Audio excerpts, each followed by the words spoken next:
രാഷ്ട്രീയത്തിനതീതമായി ഇപ്പോ ഉറച്ചു പറയുന്നു, എന്തൊക്കെ പറഞ്ഞാലും കേരളം ഭരിക്കാൻ നല്ലത് LDF ആണ്. ആ കാര്യത്തിൽ ഒരു സംശയവുമില്ല എന്ന നിലപാടാണ്. ആ മാറ്റമാണ് ശശി തരൂർ പ്രകടിപ്പിച്ചത്.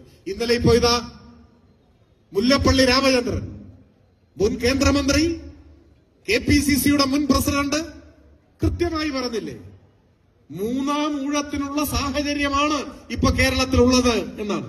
വീണ്ടും ഇടതുപക്ഷം വരും പറയുന്നത് മുല്ലപ്പള്ളി രാമചന്ദ്രനാണ്. ഇപ്പൊ അദ്ദേഹത്തിന്റെ പരമ്പരകളെ അനുസ്മരിക്കാൻ തുടങ്ങിയിട്ടുണ്ട് കോൺഗ്രസ്സുകാർ.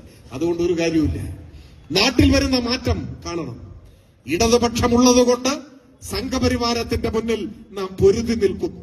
മുട്ടുമടക്കാതെ ഈ നാട് പൊരുതുന്നു.